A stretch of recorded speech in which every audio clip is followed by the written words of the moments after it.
How are you? This is David W. Williams, and we're getting ready to go into our next segment for the laws of game. And what we're going to talk about is why you need an ethnic enclave. And what I mean by ethnic enclave is I mean an area in which you and your group, right, based on normally going to be ethnicity. Sometimes it can be based on religion, but a lot of times you get a combination of religion and ethnicity. If you look at areas like Dearborn, Michigan, where you got a lot of Arab Muslims, right? So what you want to look for is an area primarily is going to be based around ethnicity. Sometimes it can be based around national origin. Sometimes it can be based around, we talked about before, sometimes religion. But you want a concentrated group in which you and your group, right, can get on the same page, can live around each other with some level of continuity, some level of cooperation, and you can build an economic base and you can start to build out a political base. So looking at the particular screenshot for this video, and we're also going to go into something that's going to be a breakdown explanation of what I mean. So it's going to be like a two-part video. You're looking at, I think that's Chinatown in Boston. That's Little Havana in Miami. And then that's Koreatown in Los Angeles. And I knew a guy who was from Koreatown in LA. It was a big time Google pay-per-click guy. He passed away recently, but it was a real big Google pay-per-click guy. And he was from Koreatown. He was very much politically involved in Koreatown and the politics of Koreatown and making sure that they had a strong community. So this idea that, Asians are not politically active is incorrect because Koreatown and the politics based around Koreatown from the Koreans that are really South Koreans in that area are relatively strong. So now maybe in your area, Asians are not politically active, but in Los Angeles, the Koreatown Asians are very, very much politically active, right? And one of the things they understood is that we have, in all three of these particular representations, these groups of people understood that not only do we have to live around each other, we need to own our own property. We need to do some level of commerce with each other. We need to be thinking about expansion of our area and moving this into other areas. We need to have a way in which, I wouldn't say a code of conduct, but kind of like an implicit understanding of how we're going to conduct ourselves and deal with each other while we're in this particular area. And we need to not allow other people to invade our area with what they're trying to do. So if you go into Little Havana, even as a business person, there's certain businesses that are going to be very difficult for you to be successful at in that area. Same thing with Koreatown and same thing with Little China in Boston, right? So they're inclusive with their group and they're exclusive with other groups. And one of the reasons why this is important is because this is the game that everybody's playing. So everybody's playing this game, whether they're going to tell you this or not. So if you go down to Miami, there very much are Cubans and Cubans Americans who have formed ethnic cartels and ethnic syndicates to make sure that their group is going to be successful, most importantly in Miami, Florida. And they will not even entertain from you that it's anti-Americanism, that it's racism. Those arguments don't work in that area, right? They only work with people who don't have any group power. The same thing if you go into Koreatown in Los Angeles. They're not going to entertain an argument from you or anybody that they're engaged in racism and they're engaged in anti-Americanism because they've grouped up as a group of Southern Koreans to try to figure out how to put their best foot forward as a group. And the same thing if you go into Little China in Boston. So we're one of the only groups in which not only do other people, but members of our group tell us that we should perfectly and 100% assimilate into other people's communities, even though you can't build any power like that. And then we should just deal with the negative trade-off of just integrating into somebody else's community. That should just be acceptable because you have the benefit of living in the community that another group of people built. So if I go move into Koreatown in Los Angeles, I just have to deal with whatever goes on over there. Why? Because I didn't build Koreatown. They did. The same thing if I go to Little China or if I go to Little Havana. The racism that you're going to have to deal with from white Cubans in South Florida is just part of living in South Florida and their community, right? That racism existed in Cuba, so they didn't stop just because they came to the United States. They're going to keep going with it. And so this is what you got to understand. So this narrative that I'm successful because I left an area of where I was primarily the majority and then integrated into another area where I'm the minority and I'm successful because I'm able to pay more money just to do that. It's very interesting that we're one of the few groups that thinks that that's how things should work. So when the Cubans started building out Little Havana, it was, or started building out their ethnic power, They weren't a dominant group in South Florida. They built that up over time. The same thing with the Koreans. Many of the Koreans that came over to the United States, they didn't have a lot, but they had a goal of building power. So the question that a lot of us have to ask is that what are our goals as a group? And your group can start with your family. What are your goals as a group? And so a lot of times what your goals are is what you're going to kind of be focused on, and that's going to determine your activities. So with these other representations, their goal was to build this power. Now you have Asians that have very little group power. Why? Because that wasn't their goal. So they just live in the United States just like everybody else, but they don't have any real power because their goal coming over here wasn't to build power. Other groups came over here with the intent to build power as a group. Okay. So now here are some of the benefits of having an ethnic enclave, right? First benefit is you're able to have an understanding of what is going on in your area. And what I mean by that is that because you are from the same ethnicity, you have a lot of the same cultural regards, you believe that, I can get along with this person because we have a reference point. What's interesting in America is that we've been taught, well, we should organize around like we all have the same faith. So you have an Anglo-Saxon will be a quote unquote Christian, and a black person will be a quote unquote Christian. And the black person thinks they have some commonality with that Anglo-Saxon because they both Christians. Well, history has shown us that that's not true. History has explained to us that that's not necessarily true, but we want to keep trying to make that be a reality, right? Even though historically has shown us that that is not correct. Just because you classify yourself as a Christian and an Anglo-Saxon classifies themselves as a Christian, don't mean that y'all have any commonality. Doesn't mean that. Because trust me when I tell you that they don't perceive Christianity the same way that you do. You've been taught to perceive Christianity differently than they do. And so you wonder why there's a disconnect, because their perception of Christianity is not the same as yours. That's why there's a disconnect. So in these areas, what you'll notice is that they don't organize around religion. It's really ethnicity, right? Or national origin. So you'll have in Little Havana, you'll have Catholics there. You'll have people that practice Santeria. Doesn't matter. They all Cubans, and they perceive themselves as Cubans, even though a lot of them weren't even born in Cuba, right?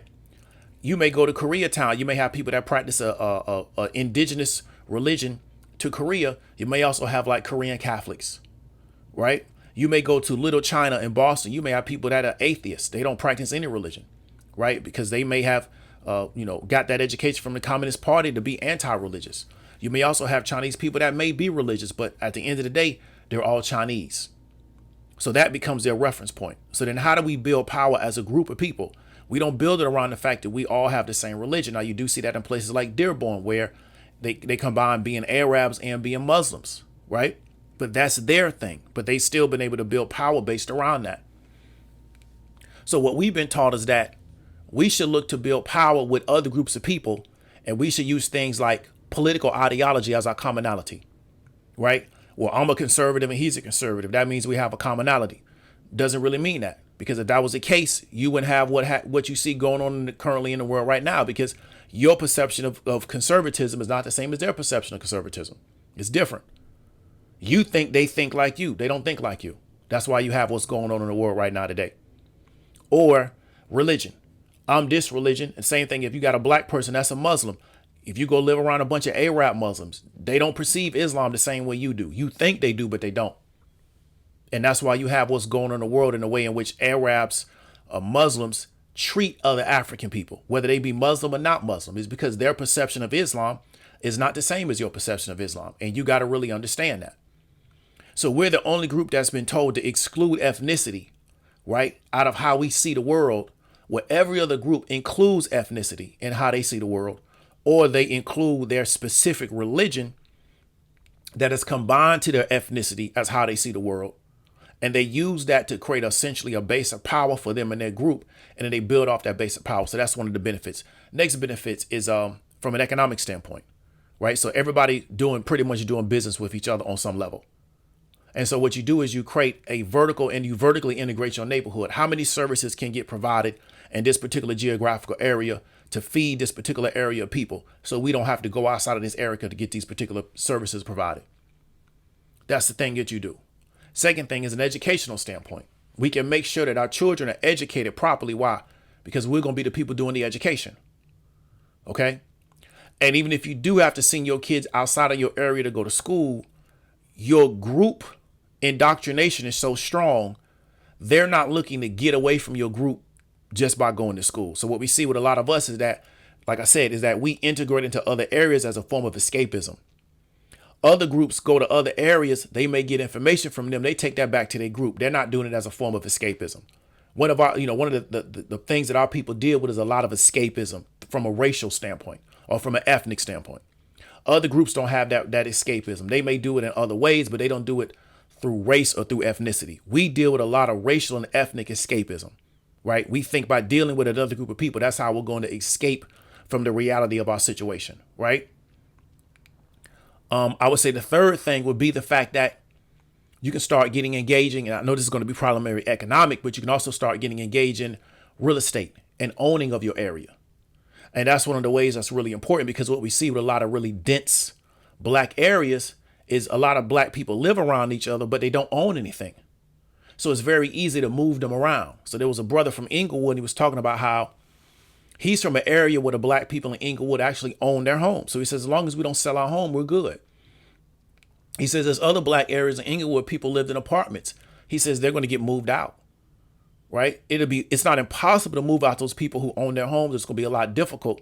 It'll be more difficult to do it than with people who actually are just apartments, because you don't own anything. So you're just renting. So it's very easy for them to just raise the rent and get you out of there. So one of the benefits of having that ethnic enclave is you can buy everything in that area. I was talking to a brother up out of Philly, and he was telling me how in Southern Philly, where you got a lot of Italians, what they do is that they own everything in their area. And if one person's getting ready to move out, the group of Italians will come in and buy that property. Why? Because they want to sell that property to another Italian. So what we have really not been made to not really understand is the benefit of an ethnic enclave. And what we have to do is stop arguing with people that don't want to deal with us on that particular level. If you are a black person and you don't want to participate in the ethnic enclave because you don't see the benefit, I don't have a problem with you. But when you go over to another group of people, I don't want to hear that they're treating you or your children badly because you chose to go over there. Just deal with whatever you have to deal with. That is a trade-off. When you are the minority in a scenario where you're dealing with another group of people and they're the majority, and you're already coming in as an inferior to them, right? That's how you're coming in. You're not coming in as an equal. You're coming in as an inferior. Part of that trade-off is you're going to have to deal with unfair treatment. And it's just something that you just have to deal with. So you just got to figure out how to manage that. So what we got to do is stop arguing with people that don't want to utilize this and practice them. Let them go live their best life. But when things go bad, right? I don't want to hear that, oh, these people are treating me bad. Another thing that we cannot do is allow them to jump back and forth. So what you'll get is people will go to other groups because they think that's a benefit to being over there. Then they'll come back to our group and try to benefit off what we built. We can't allow that, because you can't do other groups like that, right? You can't be a Chinese American person and then you go and integrate into another group's ethnic area, right? Because you think that's better than living around a bunch of Chinese people in Boston. Then you want to try to run back to Chinatown and benefit from what they built in Chinatown. They're not going to play that game with you. They're going to tell you, well, since you're over there, you need to stay over there, right? Same thing with we dealing with the Cubans down in Miami. The same thing when you're dealing with the Southern Koreans in Koreatown.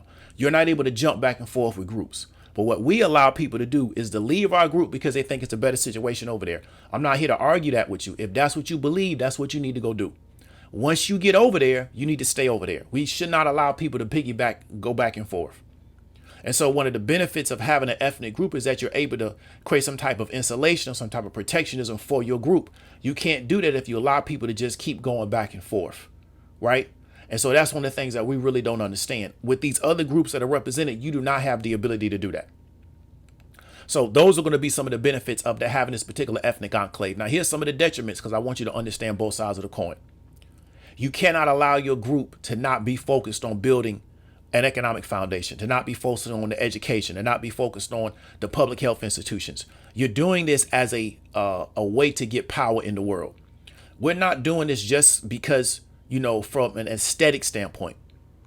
We're not doing this just from to create these tired narratives and these tired tropes of, black girl magic and black boy joy. This is part of building power in the world.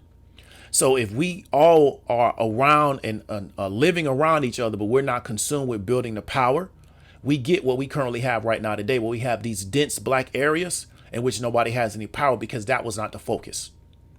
So we have to make sure that we're holding ourselves to a standard to where if we do this, we have to be about the business of building the power. We can't just be doing it because it's fun to hang out on the weekend with a bunch of black people. It has to be about this particular business. And we got to stay focused on that for a length of time until we can finally get some results back. And so that's the detriment, is that we can do this just because we want to see it. It looks good from an aesthetic standpoint, but we now take the responsibility and give that to another group of people to do everything for us, and they're not going to do it for you. And then now you're just upset because another group of people are not providing what you think you should be getting out of the world, but they're not going to do that for you. They're going to do that for their group. So we got to make sure that we stay focused and we keep our eyes on the prize. But this is some of the benefits of an ethnic enclave. And if you really study this country, right, if you go to pretty much any major city in the world, this has already been set up. But when it comes to our group, we are essentially been programmed to be so distracted from doing this because this is the real threat. See, we're not a threat as long as we're weak, we're not organized, we're disenfranchised, we don't have any political power, and we constantly are told to believe, well, the only way to actually live a good life in America is to flee from your group and to go integrate as an inferior minority into another person's area. And then sit there and talk about how, well, I don't have any problems over here. Of course you don't have any problems. You're not trying to do anything. You will experience problems if you try to do something in that area that they perceive as a power grab. But as long as you stay without any power, you may not have a problem, but you also may have a problem. But the fact that you don't have any power means you're not going to be able to provide a remedy to that particular problem, because power only cedes to power. Power never cedes to weakness. So if you're living as a minority inferior in another person's area, right, and you have no power and you have an issue, why would the people in power give you any resolution to your situation when you don't have any power? That's not how power works. Power only cedes the power. Power never cedes the weakness.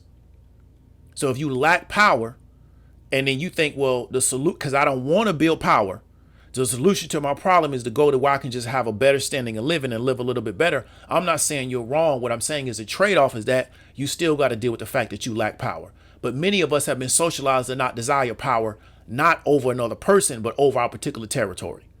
We've been socialized that is an incorrect way to think, where everybody else thinks the same way.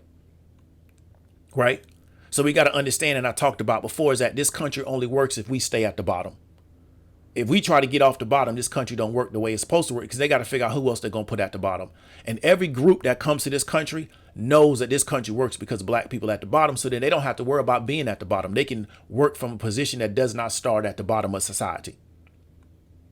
And they've convinced us that where we should, as a group, stay at the bottom. And the only way to get off the bottom is for you to do something as an individual, but not to do something as a group. Now, what we're getting ready to do is roll into a visual, and I'm going to kind of show you on a city level, right, how ethnic enclaves work, and then how they also change over time as some groups move to different areas, as other groups get more power, and how this particular demographic of a city changes over time. And then also show you some forecasting of how I think a particular city is going to look in the future. So hang on to that, because we're getting ready to transition into it.